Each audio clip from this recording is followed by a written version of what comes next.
ternyata pas masuk kuliah, masuk jurusan manajemen ini, mau nggak mau saya belajar akuntansi, mau nggak mau saya belajar manajemen bisnis dan sebagainya. Selama ini yang memimpin tuh laki-laki. Iya. Selama ini yang punya bisnis tuh biasanya laki-laki karena punya jiwa pemimpinnya leadershipnya itu. Padahal zaman sekarang tuh enggak. Ayo percaya sama saya gitu.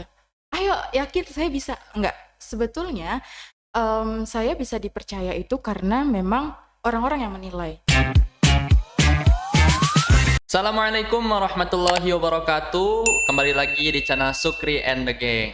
Nah, pada kesempatan kali ini, kebetulan ini sore, saya akan berbincang-bincang ringan dengan narasumber yang sudah di depan saya ini, Intan Tarbiyatul Wardah. Oke, apa kabar Mbak Intan? Kabar baik, alhamdulillah Mas Adi. Hari ini alhamdulillah cukup hektik ya, cukup padat di Selasa ini. Yes. Ini kan sore ya? Biasa. Berarti kegiatan pagi sampai menjelang sore ini tuh ngapain sebelum datang ke sini nih? Jadi sebelum datang ke sini pagi-pagi sekali sudah ada kegiatan tadi di Hotel Puri Senior. Ya. Ada kegiatan bareng RSM, pertemuan dengan Bu Sekda juga. Lalu setelah itu dilanjutkan ke Pemprov tadi, masih dengan Bu Sekda juga. Hari ini saya ketemu Bu Sekda terus-terusan nih. Ya. Lumayan. Itulah ya kegiatan wartawan, kita nggak kenal waktu, kita juga dari satu tempat ke tempat lain juga. Jadi wartawan udah berapa lama sih, Mbak? Aduh, saya newbie. Saya masih baru terjun, baru anak picik ini di wartawan ini, di dunia jurnalis ini alhamdulillah. Baru sekitar hitungan bulan seperti itu. Hitungan bulan. Nah, hitungan bulan tuh kesannya apa sih? Apakah kesulitan atau memang ya enak ternyata jadi wartawan, atau aduh wartawannya berat nih ternyata? Ya pasti sih ya, baru hitungan bulan aja udah kerasa asem-asin ya, mungkin ya lebay nih. Ya. Tapi memang udah mulai kerasa gitu ya, oh ternyata yang dulunya mungkin di pesantren, karena kan saya awalnya tuh ikut program jurnalis tuh kan di pesantren Pramuka Khalifas itu. Setelah itu kalau di pesantren tuh saya cuman ya udah belajar nulis yang basic-basicnya, turun ke lapangan pun hampir enggak pernah, mungkin sesekali aja. Setelah saya ditugaskan di Kalimantan sini, mau nggak mau setiap hari harus keluar, harus ke lapangan, terjun ke lapangan, bertemu langsung dengan pihak-pihak terkait. Luar biasa sih ya, menemukan banyak banget ilmu pastinya gitu ya. Sejauh ini belum tahu sih kayak, oh ternyata ini dunia saya, belum sih kayaknya. Sejauh ini masih menimang-nimang, masih perkenalan lah ke dunia jurnalis ini, masih tahap perkenalan. Jadi memang latar belakang sebelum datang ke sini santriwati juga. Di mana tadi pesantren? Di pesantren Pramuka Khalifah yang ada di Tasikmalaya, Jawa Barat. Di Tasikmalaya juga. Selain itu apalagi sih? Katanya pramuka juga aktif nih. Insya Allah. Insya Allah. Insya Allah. Udah main kemana aja kalau pramuka tuh? Pramuka terakhir kegiatan kemarin jadi salah satu panitia di kegiatan nasional di Raimuna Nasional kemarin. Berarti ini udah sepuh berarti ini. Enggak juga ya. Insya Allah alhamdulillah dapat kesempatan ikut berkontribusi di beberapa kegiatan nasional juga kemarin. Begitu. Oke. Ini nih kita sore hari ini akan membahas tentang lebih fokus ke arah kehidupan atau jenjang karir wanita. Nah, wanita atau perempuan sih, kalau sukanya dipanggil wanita atau perempuan sih? Untuk usia saya pada saat ini lebih cocok perempuan sih sepertinya. Karena wanita tuh yang sudah lebih dewasa ya. Oh, berarti kita akan membahas seputar kehidupan atau jenjang karir perempuan. Gadis nih, saya gadis. Oh, gadis. Oke. Saya pengen nanya nih Mbak Intan. Boleh. Cita-cita apa sih? Duh, kalau ditanya cita-cita nih ya, pusing juga saya jawabnya apa. Biasanya kan dari SD tuh berubah. TK deh, dari TK. Biasanya TK tuh ngelihat orang lain tuh, saya pengen jadi dokter, saya pengen jadi astronot. Pasti. Nih, curhat nih ya. Ya. Jadi waktu SD tuh, saya pengen cita-cita jadi dosen. Tapi saya nggak tahu tuh dosen apakah gitu. Saya nggak kepikiran. Pokoknya tiap ditanya cita-cita kamu apa, cita-cita saya jadi dosen. Bertahan punya cita-cita dosen tuh sampai SMA lah, kelas 1 SMA. Lama juga berarti. Sampai akhirnya saya berubah pikiran untuk jadi dokter, karena waktu itu adalah dari keluarga saya sedikit untuk kayak ayolah terjun ke dunia medis gitu ya. Pada saat itu mulai menyelami dunia medis lah ya. Ya udahlah, di situ saya mengukuhkan hati, udah oke jadi dokter deh. Ya, dokter. Jadi dokter. Sampai akhirnya sempat ikut seleksi-seleksi ini juga, seleksi-seleksi UNIP juga, FK di beberapa UNIP di Indonesia sama di luar juga, tapi qadarullahnya memang bukan rezeki untuk masuk kedokteran. Akhirnya dari situ saya beralihlah lintas jurusan ke anak manajemen. Manajemen jauh juga Jauh ternyata. juga. Nah, yang awalnya saya ketika diwawancara ya, kamu mau masuk prodi manajemen, mau jadi cita-citanya apa emang gitu. Ya. Di situ saya refleks jawab, cita-cita saya jadi konsultan relation investor pada saat itu ya. Apa Jadi tuh? konsultan lah di dunia manajemen lah ya, untuk para iya. investor, konsulnya ke saya Konsul, gitu kan. oke, oke. Ya karena mungkin senang ngomong kali ya, senang dengar orang curhat gitu. Ya udah, ternyata nggak disangka-sangka setelah beberapa tahun kan Ya, masuk ke situ manajemen itu, saya malah masuk ke dunia jurnalis nih saya. jurnalis. Gak expect banget kan, gak expect tiba-tiba dari dosen, mungkin ya dosen bisa kemana-mana aja. Ini Ya. dari dokter nih, dari Dari dokter dokter. tiba-tiba masuk ke dunia jurnalis ini yang unexpected Nah, banget. itu kadang memang hidup tuh tidak bisa diprediksi kan. Nah, Kita itu hanya dia. bisa merencanakan. Itu dia makanya. Ujung-ujungnya ya kita hanya mengikuti jalan yang Ya ditetapkan jadi oleh Allah. enjoy flow aja Iya. gitu ya. Makanya kalau ditanya apa cita-citanya, bisa nggak sih, nggak usah ditanya, ini saya aja bingung jawabnya apa. Tapi sekarang kan kuliah juga kan kebetulan. Iya. Kuliah di Di Universitas Terbuka di Bandung, jurusan manajemen. manajemen. Saya manajemen. Kalau manajemen tuh biasanya kan yang ngitung, Ya, kemudian betul. biasanya juga jadi pengusaha, wirausaha gitu. Iya betul. Ada arah ke sana nggak? Pasti ya, setelah masuk dunia ini ya, mau nggak mau pasti sedikit tertarik. Padahal dulu saya jurusannya IPA, nggak kenal akuntansi gimana, nggak Ya. kenal ekonomi gimana. Ternyata pas masuk kuliah, masuk jurusan manajemen ini, mau nggak mau saya belajar akuntansi, mau nggak mau saya belajar manajemen bisnis dan sebagainya. Ya. Dan akhirnya ya kan, ya ada tugas-tugas bisnis plan yang kayak gitu-gitu lah Iya. ya. Mulailah di situ. Kayaknya berbisnis juga oke juga gitu. Padahal dulu tuh nggak punya rencana untuk berbisnis karena ya udah saya mau jadi independent woman dan Ya. saya mau jadi dokter. Passionnya nggak ke situ lah intinya. Passionnya nggak ke situ. Tiba-tiba arahnya malah ke manajemen, Iya. habis manajemen terjun lagi lebih dalam ke jurnalis. Ya itu kan, kayak gitu. linjur-linjur kemana-mana. Sulit nggak sih kalau lintas jurusan gitu? Pasti. Pasti kan, Pasti. memang basicnya IPA, kemudian Iya. pindah ke IPS, apalagi kan manajemen IPS kan tadi. Iya betul. Nggak ada niatan untuk bikin brand kah? Intan Tarbiatul Wardah, Ada. brand kosmetik kah? Ada. Oh, itu Kebetulan saya di endorse tuh.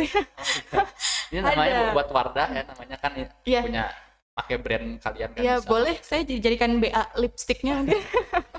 Oke, melihat tadi jenjang karirnya dari TK yang maksudnya punya cita-cita ingin jadi dokter, kemudian terjun lagi lebih jauh bahkan Ya. lintas jurusan dan akhirnya berlabuh ke manajemen. Ya, Manajemen punya jenjang karir ke arah tadi pengusaha juga kan, Betul. bisnis plan. Tapi kan Mbak Intan perempuan. Kalau kita lihat ya perempuan itu biasanya, maksudnya ke dalam cakupan luas ya. Iya. Pengusaha itu biasanya pemimpinnya laki-laki. iya. Nah itu jadi tantangan tersendiri nggak sih? Jadi mental down. Duh saya perempuan nih, kayaknya bisa nggak ya bersaing sama laki-laki? Ya, pasti sih ya, pasti. Karena mungkin ya, itu pemikiran klasiknya mungkin Oh, selama ini yang memimpin tuh laki-laki. Iya. Selama ini yang punya bisnis tuh biasanya laki-laki karena punya jiwa Pemimpin. pemimpinnya Leadership itu, loh. leadershipnya itu. Padahal zaman sekarang tuh enggak. Apalagi perempuan-perempuan yang self improvement lah ya, yang self improvement itu kan kita belajar leadership, belajar public speaking, belajar time management dan sebagainya gitu ya. Itu nggak menutup kemungkinan juga bisa menjadi pemimpin di zaman sekarang tuh banyak pemimpin-pemimpin perempuan, apalagi yang memimpin bisnis-bisnis. Contohnya yang saya tahu ada Bu Atik. Bu Atik itu pemimpin Transcorp Media, ya Trans TV, Trans 7 kan? Itu perempuan Itu kan? perempuan. Bu Atik, siapa sih yang nggak kenal Bu Atik kan? Biasanya beliau muncul juga tuh di Trans TV atau Trans Media. Nah, itu hanya satu dari banyaknya contoh-contoh perempuan-perempuan independent woman lah ya yang Iya. memimpin bisnis-bisnis gitu, nggak hanya terpaku kepada dia laki-laki gitu, mentang-mentang punya jiwa maskulin gitu, hanya dia yang bisa memimpin, dan mentang-mentang wanita jiwanya feminim dia nggak bisa mimpin. Nggak juga. Sekarang nggak gitulah pokoknya. Sekarang nggak gitu. Sekarang banyak independent woman, dengan catatan ya perempuan-perempuan sekarang banyak yang memperdalam self improvement tadi gitu, pengembangan diri lah ya, upgrade diri gitu. Tapi kan kita nggak bisa memungkiri bahwa tekanannya banyak kan. Betul. Kayak misal, ya saya sebagai laki-laki nih ya, ya memang laki-laki kan. Baik. Terkadang saya nggak mau kalau yang dipimpin wanita tuh nggak mau, karena saya punya jiwa pemimpin. Saya laki-laki, egonya ada gitu. Ya pokoknya perempuan ya udah gitu, biar saya yang memimpin. Kalau Mbak Intan ngelihat saya itu gimana? Ngelihat laki-laki yang nggak mau dipimpin laki-laki, nggak mau dipimpin perempuan tuh. Ya itu sih sebetulnya nih, pada hakikatnya memang laki-laki adalah seorang imam kan. Memang kalau misalkan memang di rumah itu dengan rumah tangganya, dengan istrinya, istri tuh nggak boleh memimpin suaminya, tuh nggak boleh, tetap harus suaminya yang memimpin istri, dan istri harus tetap tunduk kepada suami. Ini kan bahasannya di luar, di bisnis, di dunia bisnis. Di dunia bisnis semua orang sekarang kesetaraan gender ya, kesetaraan gender, perempuan dan laki-laki memang tidak menutup kemungkinan bisa memimpin gitu loh. Jadi kayak untuk kalau misalkan ada orang-orang yang kayak saya nggak mau tuh dipimpin sama perempuan gitu, saya nggak mau tuh lebih perempuan tuh lebih tinggi derajatnya dari saya, yaitu balik lagi ke POV pribadinya gitu, ke sudut pandang pribadinya mau seperti apa, yang padahal sebetulnya kita sebagai kaum wanita curhat coba sebagai kaum wanita nih melihat apa kan tekanannya banyak, pasti nggak boleh lah jadi kan ada yang gitu. Apalagi dengan oleh laki-laki yang ambis yang kayak nggak bisa saya dipimpin perempuan kayak gitu ya. Itu ya tantangan juga sebetulnya ya, tantangan membuat mereka percaya bahwa kita juga bisa gitu sebetulnya, membuat mereka yakin bahwa kita juga bisa setara gitu ya. Karena di zaman ini akhir abad 20 ya, menuju abad 21 ini memang kesetaraan gender itu memang ada gitu. Kesetaraan gender itu sudah ada tapi belum merata. Saya pernah baca juga ya di salah satu buku, judulnya Megatrends 2000, kalau enggak Megatrends of Women. Buku zaman dulu banget, saya pernah baca kalau nggak salah. Itu tuh di situ tuh dituliskan tentang era kepemimpinan wanita dan abad 21. Memang sudah dituliskan pada saat itu. Iya. Terus gimana Mbak Intan? Kan Mbak Intan nih nggak hidup sendiri, pasti kan ada teman-teman juga. Gimana sih cara mengajak, atau gini deh, membuat mereka percaya bahwa Mbak Intan nih bisa memimpin, misal dalam lingkup bisnis, ya saya bisa memimpin. Bagaimana langkah Mbak Intan buat ya bikin percaya mereka lah? Sebetulnya saya nggak harus cuap-cuap kayak ayo percaya sama saya gitu, ayo yakin saya bisa. Enggak, sebetulnya saya bisa dipercaya itu karena memang orang-orang yang menilai bahwa saya dipilih karena orang-orang yang memilih gitu. Enggak yang saya yang mengajukan diri untuk saya ini bisa nih mimpin kalian, enggak. Karena balik lagi, mungkin saya sangat tertarik ya dengan self improvement itu, apalagi bacaan-bacaan saya juga bacaan self improvement. Menurut saya upgrade diri dengan bisa public speaking, dengan bisa leadership, time management, financial management dan sebagainya, itu penting, itu soft skill yang penting menurut saya. Karena ya balik lagi, kita nggak bisa melulu di ini sama laki-laki, apalagi untuk kita para jomblo mau di ini sama siapa, kecuali udah nikah kan. Kalau udah nikah kan ada suami yang bantu untuk mengatur kehidupan kita, mungkin ada yang mengingatkan. Nih kita yang masih sendiri ini emang mau terus-terusan berpangku tangan kan, enggak juga. Apalagi kayak mungkin mindset perempuan yang kayak ya udahlah perempuan mah di rumah aja gitu, kayak ya udahlah gitu ya kan, ngapain sekolah tinggi-tinggi gitu. Iya, ya kadang statement gitu ada ya. Pasti. Kalian mau belajar sejauh apapun tetap kok di dapur-dapur juga. Nah, kadang kayak gitu. Itu mindset yang menurut saya salah. Karena iya memang pada hakikatnya kita akan kembali ke dapur, tapi dapur kita beda. Nah, ya itu kan. Dapur kita beda. Dapur yang berpendidikan sama yang enggak tuh ya udah beda. Dan kalau saya pribadi ya, saya berpendidikan tinggi itu bukan karena ngejar title aja, bukan karena ngejar karir aja. Sebenarnya berpendidikan tinggi tuh ya emang investasi nggak sih? Investasi buat diri sendiri, karena nanti kan akan jadi tarbiyah pertama buat anak-anak juga. Kita akan melahirkan generasi-generasi baru. Jadi ya prinsip saya tuh terdidik sebelum mendidik gitu. Jadi kayak ya udah, walaupun mindset orang-orang di luar sana begitu soal perempuan, ya saya enggak. Ya mohon maaf gitu. Karena apa ya? Ya penting banget, apalagi bisa public speaking begini. Menurut saya ya keren aja gitu, kayak ya keren. Intinya untuk jadi ya memang sih wanita juga pasti ingin memimpin, tapi kan harus dibarengi dengan skill tadi. Ya betul. Soft skillnya harus bisa. Enggak asal memimpin Ya, public aja. speakingnya juga ada, sifat leadershipnya juga ada. Kemudian dia juga bisa mengajak membimbing orang-orang, Ya, bisa punya membuat wawasan, percaya, ya. harus Dan by action ya, nggak usah Ya. kayak cuap-cuap tadi. ya harus by action gitu, karena orang tuh bakal melihat kita dari POV mereka, dari sudut Iya. pandang mereka sendiri. Mereka yang menilai kita. Ya, kita kan nggak bisa ngontrol orang lain. Betul. Nilai saya kayak gini nggak bisa. Betul, Ya intinya betul. ya kita melakukan hal yang terbaik, kita Iya. menunjukkan sesuai apa yang bisa membuat mereka percaya. Dengan begitu juga mereka percaya sendiri kan, tanpa kita Iya. harus memaksa buat mereka. Betul. Kamu harus yakin saya gitu. Kamu harus lihat saya sebagai pemimpin. Itu kan nggak perlu ya Iya. sebetulnya. Kita tinggal melakukan hal yang memang seharusnya sebagai pemimpin harusnya segimana, Iya. tunjukkan jiwa kepemimpinan kita. Dengan begitu mereka juga pasti yakin tanpa harus kita paksa kan. Betul. Nah, kayak Mereka menilai sesuai dengan wawasan kita. Iya. Jadi kayak pesan dari orang tua saya tuh selalu kayak be high value woman, be high value muslimah. Jadi kalau misalkan be quality person anywhere. Kalau kamu udah berkualitas dimanapun, kalau kamu value kamu udah tinggi, ya kamu akan dihargai dimanapun. Ya balik lagi itu ke wawasan, balik lagi ke value kamu. Karena kan kalau orang yang pintar dengan orang yang bernilai itu beda.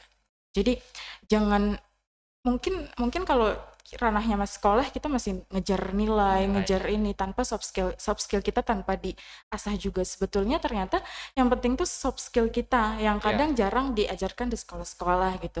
Nah itu yang ya bukan berarti pelajaran-pelajaran kita pelajari di sekolah tuh nggak penting, itu penting, sangat penting. Tapi di samping itu ada soft skill tadi yang memang bisa melengkapi untuk wawasan kita, value added kita kayak gitu. Ya karena kan ketika kita keluar sekolah ya memang saya juga ngerasain kita nggak pernah ditanya tentang nilai kan. Terkhusus ketika saya datang ke sini aja, saya nggak pernah dicek rapotnya, saya nggak pernah ditanya nilai ranking dan berapa. Bukan berarti nggak penting, tapi yang kenyataannya yang dilihat adalah nilai tadi. Betul. Bagaimana kita bisa berperan di masyarakat, bagaimana kita bisa menjadikan sosok contoh bagi orang lain. Betul. Dan itu yang pasti dipakai kan.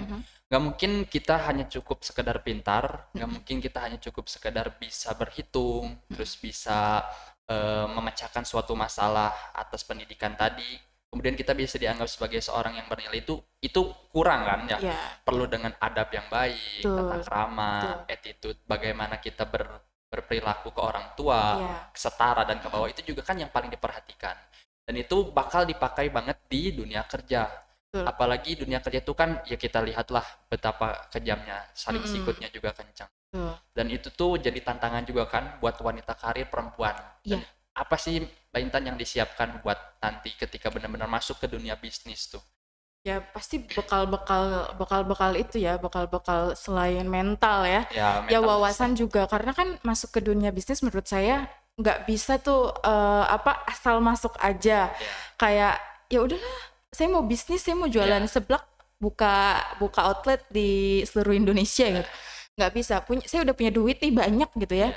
Buka nggak bisa. Semuanya tetap harus punya ilmunya dulu, harus punya basicnya dulu, harus punya dasarnya dulu. Jangan sampai kita gegabah mentang-mentang udah independen nih, udah percaya dirinya udah oke, dia udah pede aja.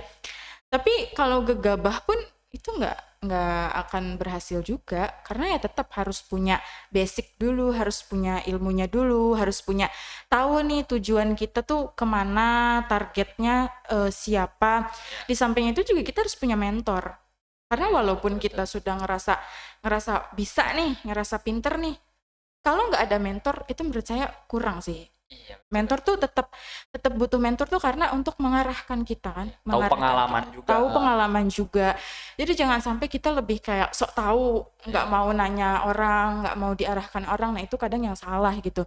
Sebetulnya ya mentor mah butuh, sangat dibutuhkan. Ya. Dan itu Nanya, salah satu tujuannya ya, ketika kita mm, bisa jadi seorang pemimpin tuh kita bisa membina apa ya, betul. anggota yang bahasanya bawahan kita Nah, tuh atas dasar apa yang kita milih gitu, iya, pengalaman. iya betul. Dan ya itu tidak hanya dengan karyawan, tadi juga Mbak Intan sempat menyinggung tentang bakal jadi seorang ibu madrasah pertama buat Mhm, anak-anaknya. Dan memang karena nanti ketika kita udah berkeluarga, kita punya anak atau misal saudara, kita bisa jadi tempat bertanya, kita betul, bisa jadi tempat membimbing, betul, apalagi ketika Mbak Intan udah sukses jadi seorang pebisnis, keluarga Mbak Intan ada yang ingin mengikuti, Mbak betul. Intan bisa jadi sosok bisa jadi sosok tempat untuk bertanya, bisa Iya. jadi tempat untuk Mhm. berkonsultasi, nah kayak gitu Iya, kan. minimal untuk, sharing, dengan Iya, teman-teman terdekat dan keluarga-keluarga iya, ya sebetulnya kayak gitu.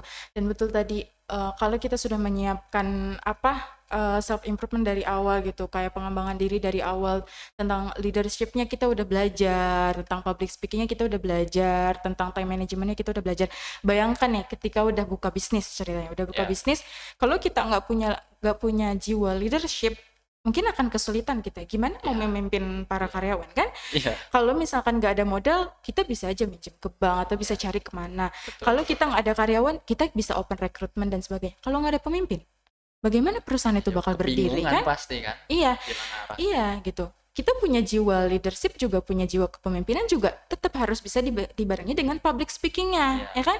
Kita jiwa kepemimpinan udah punya nih, udah oke, tapi nggak bisa ngomong sama aja. iya, Karena apa ya, penyampaian kita juga pasti dibutuhkan kan, betul pasti betul. Iya, sangat-sangat ya karena komunikatif tadi kan. betul kan, membina karyawan tuh seperti apa, kayak gitu-gitu ya, dan time management juga perlu, waktu tuh harus diatur juga gitu. Ya, betul. Melihat kondisi sekarang Mbak Mm, Intan, kita kan tetap terdorong apa tertuntut dengan apa bisnis yang lebih kreatif, berbeda betul, dari yang lain. ya, Apalagi sempat zaman Covid tuh kita benar-benar ditantang bagaimana hidup hidup apa ya, hidup dan mati lah intinya. betul. Yang bisa benar-benar bertahan adalah yang memang memiliki power tersendiri yaitu Mm-mm. kreatif tadi. Mm. Kira-kira untuk zaman sekarang, bisnis apa sih yang bakal bisa menjadi pilihan tadi?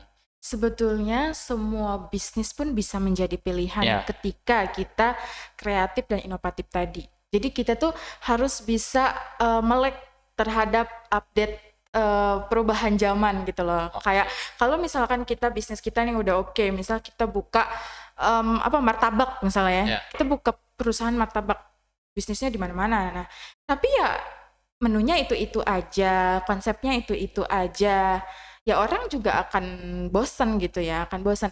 Tapi kalau misalkan kita mengikuti perkembangan zaman gitu ya, walaupun walaupun usahanya cuman bisnis, tapi kalau mengikuti perkembangan zaman, misalnya menunya dikreasikan, lebih inovatif, lebih out of the box lah ya, lebih lebih aneh, tempatnya lebih cozy, lebih instagramable, misalnya lebih apa, orang-orang bakal lebih tertarik gitu. iya, Jadi kayak sekarang kalau ditanya bisnis apa sih?